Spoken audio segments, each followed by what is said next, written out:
ಎಲ್ಲರಿಗೂ ನಮಸ್ಕಾರ. ನಾನು ಗಣೇಶ್ ಪಾಟೀಲ್. ಸ್ನೇಹಿತರೆ, ಈ ವಿಡಿಯೋದಲ್ಲಿ ನಾವು Prakash Singh and others versus union of India 2006 ಈ ಒಂದು ಲ್ಯಾಂಡ್ ಮಾರ್ಕ್ ಕೇಸ್ನಲ್ಲಿ ಸುಪ್ರೀಂ ಕೋರ್ಟ್ ಪೊಲೀಸ್ ಸಿಸ್ಟಮ್ ನಲ್ಲಿ ಯಾವ ರೀತಿಯ ರಿಫಾರ್ಮ್ಸ್ ಗಳು ಆಗಬೇಕು ಎನ್ನುವುದರ ಬಗ್ಗೆ ಕೆಲವೊಂದು ಡೈರೆಕ್ಷನ್ಸ್ ಗಳನ್ನ ಕೊಟ್ಟಿದೆ. ಅವು ಯಾವ ರೀತಿಯ ಡೈರೆಕ್ಷನ್ಸ್ ಗಳು ಅಂತ ಹೇಳಿ ಇಲ್ಲಿ ನಾವು ಡಿಸ್ಕಸ್ ಮಾಡೋಣ. ಮೊದಲನೇದಾಗಿ ಹೇಳೋದಾದ್ರೆ, ಭಾರತದಲ್ಲಿ ಸುಪ್ರೀಂ ಕೋರ್ಟ್ ಪೊಲೀಸ್ ರಿಫಾರ್ಮ್ಸ್ ನ ಬಗ್ಗೆ ಮತ್ತು ಲಾ ಎನ್ಫೋರ್ಸ್ಮೆಂಟ್ ಏಜೆನ್ಸಿಗಳ ಅಕೌಂಟೆಬಿಲಿಟಿ, ಎಫಿಸಿಯನ್ಸಿ ಮತ್ತು ಅವರಿಗೆ ಮಾನವ ಹಕ್ಕುಗಳ ಹ್ಯೂಮನ್ ರೈಟ್ಸ್ ನ ಬಗ್ಗೆ ಇರುವಂತಹ ರೆಸ್ಪೆಕ್ಟ್, ಇವೆಲ್ಲವುಗಳ ಬಗ್ಗೆ ಮಾತಾಡುವಲ್ಲಿ, ರೆಕಾಗ್ನಿಷನ್ ಮಾಡುವಲ್ಲಿ ಮತ್ತು ರಿಫಾರ್ಮ್ಸ್ ತರುವಲ್ಲಿ ಒಂದು ಪ್ರಮುಖ ಪಾತ್ರವನ್ನ ವಹಿಸಿದೆ. ಹಲವು ವರ್ಷಗಳಿಂದ ಸುಪ್ರೀಂ ಕೋರ್ಟ್ ದೇಶದಾದ್ಯಂತ ಪೊಲೀಸ್ ಫೋರ್ಸ್ ನ ಫಂಕ್ಷನಿಂಗ್ ನ ಬಗ್ಗೆ, ಟ್ರಾನ್ಸ್ಫಾರ್ಮಿಂಗ್ ನ ಬಗ್ಗೆ ಅನೇಕ ಜಡ್ಜ್ಮೆಂಟ್ಸ್ ಗಳಲ್ಲಿ ಡೈರೆಕ್ಟಿವ್ಸ್ ಗಳನ್ನ ಕೊಟ್ಟಿದೆ. ಇವುಗಳಲ್ಲಿ ಮುಖ್ಯವಾದಂತಹ ಕೇಸ್ ಅಂದ್ರೆ Prakash Singh and others versus union of India. ಒಂದು ಕೇಸ್ ನ ಜಡ್ಜ್ಮೆಂಟ್ ನಲ್ಲಿ ಪೊಲೀಸ್ ರಿಫಾರ್ಮ್ಸ್ ನ ಬಗ್ಗೆ ಕಾಂಪ್ರಿಹೆನ್ಸಿವ್ ಗೈಡ್ ಲೈನ್ಸ್ ಅನ್ನ ಸುಪ್ರೀಂ ಕೋರ್ಟ್ ಕೊಟ್ಟಿದೆ. ಸೊ ಅವುಗಳನ್ನೆಲ್ಲ ಒಂದೊಂದಾಗಿ ನೋಡೋಣ. ಮೊದಲಿಗೆ ಈ ಒಂದು ಜಡ್ಜ್ಮೆಂಟ್ ನಲ್ಲಿ ಕೊಟ್ಟಂತಹ ಡೈರೆಕ್ಷನ್ಸ್, ಗೈಡ್ ಲೈನ್ಸ್ ಏನು ಅಂತಂದ್ರೆ, ಪೊಲೀಸ್ ಸಿಸ್ಟಮ್ ನ ಬಗ್ಗೆ ಮಾಹಿತಿ ಹೊಂದಿರುವಂತಹ ಎಕ್ಸ್ಪರ್ಟ್ಸ್ ಗಳ ಕಮಿಟೀಸ್ ಗಳನ್ನ ಮಾಡಬೇಕು ಮತ್ತು ಮುಖ್ಯವಾಗಿ ನ್ಯಾಷನಲ್ ಪೊಲೀಸ್ ಕಮಿಷನ್ ಅನ್ನ ಮಾಡಬೇಕು ಅಂತೇಳಿ ಡೈರೆಕ್ಷನ್ ಕೊಡುತ್ತೆ. ಈ national police commission police functioning, police ಗಳ ಅಪಾಯಿಂಟ್ಮೆಂಟ್ ಪ್ರೊಸೀಜರ್ಸ್, ಪೊಲೀಸ್ನವರ ಟೆನ್ಯೂರ್ ಅಂದ್ರೆ ಕಾರ್ಯಾವಧಿ, ಪೊಲೀಸ್ನವರ ಇಂಟರ್ನಲ್ ಅಕೌಂಟೆಬಿಲಿಟಿ ಮೆಕ್ಯಾನಿಸಮ್ಸ್, ಈ ಎಲ್ಲಾ ವಿಷಯಗಳ ಬಗ್ಗೆ ನ್ಯಾಷನಲ್ ಪೊಲೀಸ್ ಕಮಿಷನ್ ನೋಡ್ಕೊಳ್ಬೇಕು ಅಂತ ಹೇಳಿ ಡೈರೆಕ್ಷನ್ಸ್ ಕೊಡುತ್ತೆ. ಇದರ ಜೊತೆ ಇನ್ವೆಸ್ಟಿಗೇಷನ್ ಮಾಡಲು ಬೇರೆ ಟೀಮ್ ಮಾಡಬೇಕು ಮತ್ತು ಲಾ ಅಂಡ್ ಆರ್ಡರ್ ಡ್ಯೂಟೀಸ್ ಗಳನ್ನ ಮಾಡಲು ಬೇರೆ ಪೊಲೀಸ್ ಟೀಮ್ ಮಾಡಬೇಕು ಅಂತೇಳಿ ಕೂಡ ಡೈರೆಕ್ಷನ್ಸ್ ಗಳನ್ನ ಕೊಟ್ಟಿದೆ. ಸುಪ್ರೀಂ ಕೋರ್ಟ್ ಪೊಲೀಸ್ ಅಪಾಯಿಂಟ್ಮೆಂಟ್ ಗಳಲ್ಲಿ ಪಾಲಿಟಿಷಿಯನ್ಸ್ ಎಂಟ್ರಿ ಆಗೋದನ್ನ ಕಾಂಡೆಮ್ ಮಾಡುತ್ತೆ. ಪೊಲೀಸ್ ಅಪಾಯಿಂಟ್ಮೆಂಟ್ ಪಾಲಿಟಿಸೈಸ್ ಆಗಬೇಕು ಅಂತ ಹೇಳುತ್ತೆ. ಪೊಲೀಸ್ ಗಳ ಅಪಾಯಿಂಟ್ಮೆಂಟ್ ಪೊಲಿಟಿಕಲ್ ಕನ್ಸಿಡರೇಷನ್ ನ ಆಧಾರದ ಮೇಲೆ ಆಗ್ಲಾರದೆ ಮೆರಿಟ್ ಬೇಸಿಸ್ ನ ಮೇಲೆ ಅಪಾಯಿಂಟ್ಮೆಂಟ್ ಆಗಬೇಕು ಅಂತೇಳಿ ಡೈರೆಕ್ಷನ್ ಕೊಡುತ್ತೆ.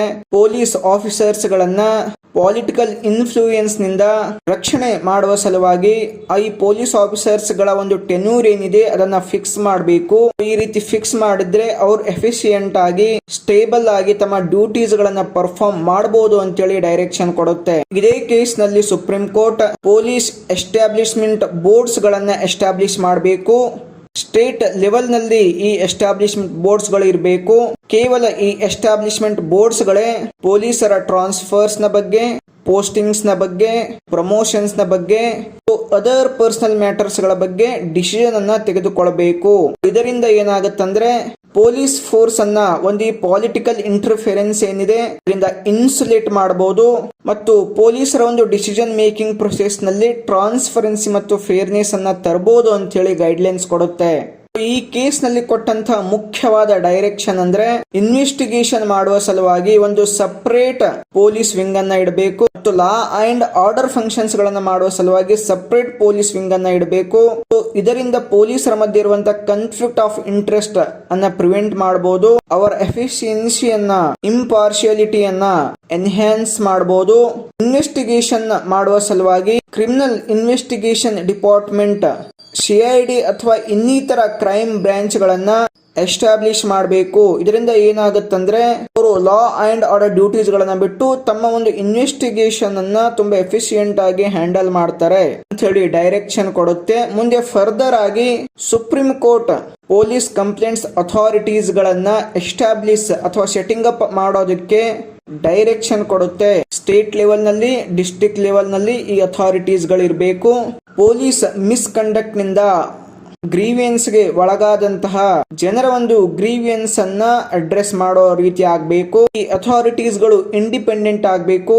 ಪೊಲೀಸ್ನವರ ಪವರ್ ಅಬ್ಯೂಸ್ ನ ಬಗ್ಗೆ, ಕಸ್ಟಡಿಯಲ್ ವೈಲೆನ್ಸ್ ನ ಬಗ್ಗೆ, ಬೇರೆ ಯಾವುದೇ ರೀತಿಯ ಕಂಪ್ಲೇಂಟ್ಗಳನ್ನು ಕೊಟ್ಟಿದ್ರೆ ಇಂಡಿಪೆಂಡೆಂಟ್ ಆಗಿ ಇನ್ವೆಸ್ಟಿಗೇಷನ್ ಮಾಡಬೇಕು.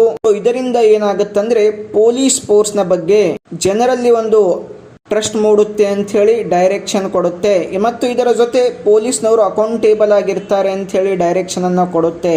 ಸೊ ಸುಪ್ರೀಂ ಕೋರ್ಟ್ ಈ ಕೇಸ್ನಲ್ಲಿ ಮುಂದುವರೆದು ಪೊಲೀಸರಿಗೆ ಒಳ್ಳೆಯ ರೀತಿಯಲ್ಲಿ ಟ್ರೈನಿಂಗ್ ಅನ್ನ ಕೊಡಬೇಕು, ಅವರಿಗೆ ಒಳ್ಳೆಯ ರೀತಿಯಲ್ಲಿ ಇಕ್ವಿಪ್ಮೆಂಟ್ಸ್ ಕೊಟ್ಟು ಅವರ ಒಂದು ಕೆಪಾಸಿಟಿಯನ್ನ ಬಿಲ್ಡ್ ಮಾಡಬೇಕು, ಅವರಲ್ಲಿ ಸ್ಕಿಲ್ಸ್ ಗಳನ್ನ ಹೆಚ್ಚಿಸಬೇಕು, ಅವ್ರಿಗೆ ಏನಾದ್ರು ಡೈವರ್ಸ್ ಸಿಚುವೇಶನ್ಸ್ ಗಳ ಬಂದಾಗ ಹ್ಯಾಂಡಲ್ ಹೇಗೆ ಮಾಡಬೇಕು ಅದರ ಬಗ್ಗೆ ನಾಲೆಜ್ ಗಳನ್ನ ಕೊಡಬೇಕು.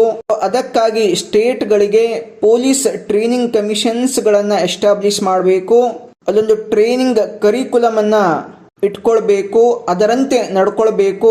ಇಂಟರ್ನ್ಯಾಷನಲ್ ಸ್ಟ್ಯಾಂಡರ್ಡ್ಸ್ ಗಳ ಜೊತೆ ಆ ಇಂಟರ್ನ್ಯಾಷನಲ್ ಸ್ಟ್ಯಾಂಡರ್ಡ್ಸ್ ಗಳ ರೀತಿಯಲ್ಲಿ ಪೊಲೀಸರ ಒಂದು ಇಂಡಿಯನ್ ಪೊಲೀಸರ ಸ್ಟ್ಯಾಂಡರ್ಡ್ಸ್ ಅನ್ನು ಹೆಚ್ಚಿಸಬೇಕು. ಇದರಿಂದ ಪೊಲೀಸ್ನವರು ಒಳ್ಳೆ ರೀತಿಯಲ್ಲಿ ಕೆಲಸ ಮಾಡಬಹುದು. ಅವರು ದೇಶದ ಕಾನೂನನ್ನ ರೂಲ್ ಆಫ್ ಲಾ ಅನ್ನ ಎತ್ತಿ ಹಿಡಿತಾರೆ, ಜನರ ಫಂಡಮೆಂಟಲ್ ರೈಟ್ಸ್ ಗಳನ್ನ ಪ್ರೊಟೆಕ್ಷನ್ ಮಾಡ್ತಾರೆ, ಅವರಲ್ಲಿ ಇಂಟಿಗ್ರಿಟಿ ಮತ್ತು ಪ್ರೊಫೆಷನಲಿಸಮ್ ಪ್ರಮೋಟ್ ಆಗುತ್ತೆ, ಎಫಿಷಿಯಂಟ್ ಆಗಿ ವರ್ಕ್ ಮಾಡ್ತಾರೆ. ಈ ರೀತಿಯಾಗಿ Prakash Singh and others versus union of India 2006 ನಲ್ಲಿ ಪೊಲೀಸ್ ರಿಫಾರ್ಮ್ಸ್ ನ ಬಗ್ಗೆ ಸುಪ್ರೀಂ ಕೋರ್ಟ್ ಇಷ್ಟೆಲ್ಲ ಒಂದು ಡೈರೆಕ್ಷನ್ಸ್ ಗಳನ್ನ ಕೊಟ್ಟಿದೆ. ಸೊ ಸ್ನೇಹಿತರೆ, ಇದಾಗಿತ್ತು Prakash Singh and others versus union of India 2006 land mark case. Next ವಿಡಿಯೋದಲ್ಲಿ ಇನ್ನೊಂದು ಟಾಪಿಕ್ ಬಗ್ಗೆ ಡಿಸ್ಕಸ್ ಮಾಡೋಣ. ಎಲ್ಲರಿಗೂ ನಮಸ್ಕಾರ.